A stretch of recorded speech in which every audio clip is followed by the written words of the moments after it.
Carlos Nelson with Cascade Media Group, and tonight we have someone I've known since Reagan was in office, Miss Janet Baker. I've known her and her husband.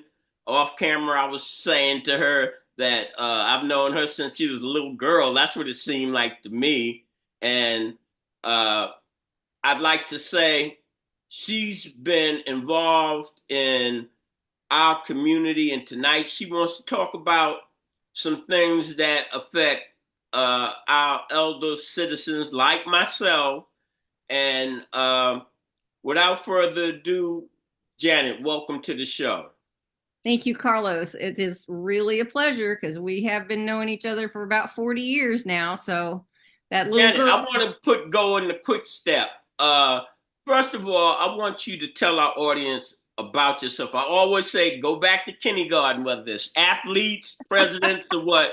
So our community will know who you really are. Not and tell where some of the schools you went to and some of the mentors that you help form your character right now. Because I have a lot of respect for you, and I don't have a lot of respect for the leadership in general. Well, bless you. Thank you. That's high praise coming from you. I appreciate that because I know you're real, and Carlos tells the truth. So whether people like it or not, right? That's Um, right. so I was raised in Fairway in Johnson County. Grew up in Shawnee Mission schools. Went to Shawnee Mission North. Graduated from KU.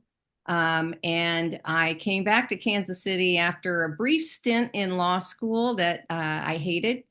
And after working for a couple of years and took a job at the Greater Kansas City Chamber of Commerce to that was my degree was in what we called it personnel administration, and now it's called human resources. My experience was in marketing, and my heart was to help people, which is why I mistakenly went to law school because that's not really what it's about. And so I took a job that was advertised in the Star to start an employment and training program to help minority and disadvantaged Kansas Cityans find and retain employment. So it kind of hit all of my passion areas. Took the position, and a gentleman by the name of Greg Baker was my hiring manager, who was the community development manager at the Chamber of Commerce at the time. And he hired me to start what's called the Full Employment Council. And that's where you and I met, and that's where we got started together, right? So we had all kinds of goals and aspirations to make a difference in Kansas City, and I think we have. Um, the best part of that job, frankly, that came out of that was marrying Greg Baker. So we So we're I'm still doing. interrupting you a little bit. So as you said, the Full Employment Council, and you know what that does in general. And over the last 25 years, uh, the Shepherd Center, I want to go straight there. What you do there, has the Full Employment Council had any connection with the Shepherd Center? No, not really. And I think that's part of the issue that we have related to aging and isms in Kansas City and elsewhere. But the Shepherd Center serves older adults. And what we know is that I can get real passionate real quick about the Let's issues go, related. girl. So there's so much, not the least of which is we just celebrated in September our sixth class of 70 over 70 honorees. And before I get to the obvious, let me explain what that is. So we have, and we are the only organization that has it, a celebration where we honor 70 Kansas Cityans who are over 70 and who are examples of meaningful and purposeful aging. And our goal is twofold. One is to lift up those individuals, which we do. And the second is, frankly, to dispel the myths of aging, because this right here, Mr. Nelson, is an example of meaningful and purposeful aging, since you were just an honoree for our 70 over 70, which I'm very proud to let people know. And this is what aging looks like. It isn't sitting in a rocking chair and waiting for the Grim Reaper. And yet that's sort of the perception of older adults. And so we're proud to have started this awards ceremony and have 6 classes now of 70 people, over 400 Kansas Cityans who are 70 or over and who are doing just what you're doing, just doing the work, making a difference in the community, and happen to be of a certain age. And I think, Miss Baker, what I sir. want you to do, run down uh, a couple of the services that y'all do, and then let's get to the meat and potatoes of what you came on for. Sure. So Kansas City Shepherd Center is actually the original Shepherd Center, founded in 1972 at Central United Methodist Church, with a coalition of about 25 interfaith organizations to serve older adults, celebrate older adults, engage seniors in volunteerism, give them purpose and meaning in a number of different ways. I'm proud to say that we are the original, because now there are 55, 56 Shepherd Centers in 17 states. So it all started right here. Our founder, Dr. Elbert Cole, who a lot of people know and had experience with, he basically looked at his congregation and saw people aging in the 70s and being forced out of the workplace, which is bringing me full circle to what we were just getting ready to talk about, and realizing you've got decades of life left. What are you going to do with it? And knowing intuitively, as did the coalition that he brought together, that isolation and loneliness kills. We now know that the research has caught up with what they knew anecdotally, and that is that loneliness and isolation increases the rate of dementia by 50%. It increases death by 40%. It's the equivalent of smoking 15 cigarettes a day on the human body. So doing what we do, which is a number of programs and services, is all geared to that one goal, and that is to reduce loneliness and isolation, help people stay connected and engaged and active, and to provide them with the support services they need to age in the place they call home, and not be forced into nursing homes or to retirement communities that, frankly, most people can't afford. So we do that through a number of programs like Meals on Wheels, which, by the way, we also started in 1972. We're the organization that brought Meals on Wheels to Kansas City and have been serving that daily well check and a hot meal ever since. We have programs like our lifelong learning program, Adventures in Learning. We have our Medicare counseling. We do case management. We've been doing COVID and flu vaccines here for the last several years, especially for our homebound older adults. Everything we do is about keeping people safe and healthy and independent and in their own homes. All right, let's get right down to some meat and potatoes. I was looking on social media, and you had made some comments about some things. I don't know what I have forgotten. What I've got a little bit of Biden in me. My Biden and Trump. My memory. Convenient, But uh, convenient. tell the audience what that was about, and that's what made me contact you. Yes, And it is. audience, I didn't contact her because she gave us an award. I contacted her because she had some True. news that was relevant to our community, and I know that as an elderly person at 73, and I stay in senior citizens, I have no shame or any of that, and she was talking about things that affect people like me. And I know I'm not finishing the workplace. Anybody think that I'm finishing the workplace, they sadly mistaken. So run it down, Janet. Yeah, thank you, Carlos. So the reality is you are so blessed because you've created your own business. You have created a media company that is unique in that, number one, it is Black owned, and that's huge, huge. And you get to work because you can create your own. The reality is ageism is real. And in the workplace. And I would highly recommend to any employer who is looking for a seasoned, mature, experienced, stable, someone who's going to stay on the job more than a year and look for something better. you hire somebody over 50, trust me on that one. And that's just not happening. So that's one thing. What you responded to when I did react on a Facebook post of someone who will rename nameless, that we have been working with a coalition of about 50 senior serving organizations in Kansas City for the last almost 2 years to get Jackson County to join the other 55 counties in Missouri who have public funding to support senior services. The reality is that all of us organizations that are out here doing this kind of work are grossly underfunded. And we're underfunded, to be honest, because the philanthropic community does not value older adults and does not support senior services. And I can quantify that by both locally and nationally that only 1% to 2% of philanthropic funding goes to serve seniors. Yet, we're the fastest growing population, the population actually that is the fastest growing homeless population, the population with greatest need.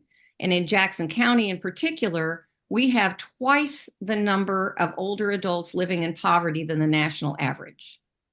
And we are the only county in the metropolitan Kansas City, Missouri area that does not have public funding to support senior services. So it's a toxic formula where no one else is funding it. It's very hard to get funding to support the work that we do. And that funding has decreased exponentially. There was a minute during COVID where there was a little bit more money flowing to serve older adults. That's dried up. And now we're back to restricted funding, particularly for children and families, for other purposes. And our local foundations have prioritized everything but seniors. So we really have no choice than to try to find other ways to support the work that needs to be done to support this growing population. We have 140,000 Kansas Cityans, Jackson County residents who are over 60, on its way to being 230,000 by 2030, and we're not ready. We do not have the infrastructure. We don't have the support. We don't have the funding to meet that need. So we've been working very hard. We worked with the Jackson County legislature. They unanimously approved putting a senior levy on the November 5th ballot. And what that is, it's a nickel for every $100 of assessed value. So if you rent and don't own a home, but you have a $10,000 assessed vehicle, it's 95 cents a year. If you own a $200,000 home that is assessed on that at the 19% that assessment rates are built on, it's about $19 a year to create a sustainable source of funding for senior services of $7, $8, $9 million a year. We need it. Right now, I'm in the position where I am personally taking calls from older adults who are calling and saying, I just got out of rehab. I'm in a wheelchair now. I can't make my own food. Can I get Meals on Wheels from you? And I am out of money. And I am having to say, I can't help you. And there's no money in the system. Money for transportation to doctors has dried up. Money for Meals on Wheels has dried up. Minor home repairs has dried up. We can't continue to do the work that has to be done without this question 1 on the November 5th ballot. We have to have a yes on question 1. All right. I want to interject something. Cascade Media Group, we have been pushing block voting and group economics, not in the terms that most people would look at it, because block voting requires numbers, and you can be block voting on anything. You can be block voting on this ballot. You can be block voting on a pencil. We're going to use this type of pencil and the most votes. I don't feel that we understand our system and group economics. Like you say, this is on the ballot. AARP, they must send me stuff like 30 times a day, it seems, bringing that block together. And how are we using the tools that are available? How many elderly? You said 100 and how many? 140,000 right All now. right. So, I pitched to you about you having your own show. So when they're plugged into that show, they're not just voting on this measure. They're saying, you represent us in this district. We're putting you in office to do these specific things, not just get out, register to vote, and what have you. That doesn't have any consequences with these politicians. When they know that that block of votes can take them out of office, then these type things are cured. When you use group economics as a vehicle to promote your causes, then that has a profound effect on the system. But us talking about these issues versus us creating systems to combat and represent the needs that we have, you're not going to get where you want to be as a community. That's my personal opinion. So Well, we've got about 5 more minutes. I want well, to let you close out, Janet, with whatever you want to convey to our audience. well, thank you, Carlos. And I will dovetail on what you're saying in terms of the power of numbers. And I am confident that the reason that we did have unanimous support of the Jackson County Legislature is that we had 70 older adults pack the chamber and testify to the need for services that is just drying up in this community. So 100% agree with you on that. We have any number of older adults who are basically saying, you know what, 70% of seniors vote. 70%. That's the highest voter turnout that there is. And we are the ones, by the way, you and I both, who are of a certain age, we are the ones who have voted in favor of the children's levies, the library funds, the blind pension, the mental health, and by far 68% of your property tax goes to Jackson County. Another, I can't remember, 28-30% goes to the city. The smallest portion goes to those other kinds of public funding support. This senior levy, and let me finish my thought by saying that they're saying to us, and they're saying to the legislators and to their elected officials, is we are the ones who vote for you. We are the ones who have supported what you've asked us to support to make a better community. We are voting for schools. We don't have kids in school anymore, but we support our community. And what we are asking is, do we count too?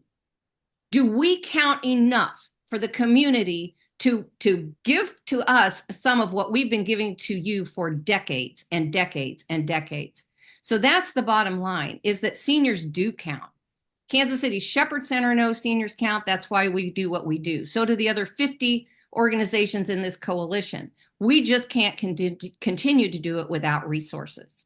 So that's number one. Number two, the important thing I think people need to understand about Jackson County, question one, is that it will set up an independent citizen board that will identify the priorities, set the priorities for grants that the nonprofits have to compete for, and allocate the funds. It will not be administered through the county in any way, shape, or form. I know there's a lot of concern about Jackson County and how they've dealt with property taxes. That's a reality.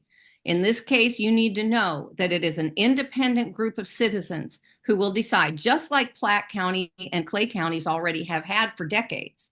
And that's why I was concerned why the mayor of Kansas City would choose to oppose a county question when he has Kansas City residents who live in Clay and Platte counties who already enjoy the benefits of a senior levy. Why does he not want the Kansas City, Missouri residents in Jackson County to have the same benefit?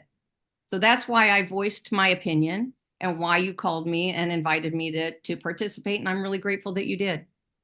I told you I'd be having these brain lapses when you talked about elderly people not being finished with their with the workforce, what brought something back to me. My godfather called the capo.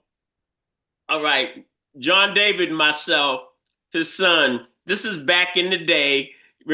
Uh, John David said, "You need to get some young waitresses in here at Italian Gardens and this and that." And Carl said to me and John David, "Hey, you go get some young waitresses. You go do that. But I need my older people. I know they coming to work. I know they coming to work whether it's sleet, rain, or whatever." That's right. Hey, John David, you and Carlos, y'all get out of here. Yeah, and No, hold it. I had not even thought about that. no, that's true. And I think if even in the Bible, it's where your heart is, your treasure will follow, right?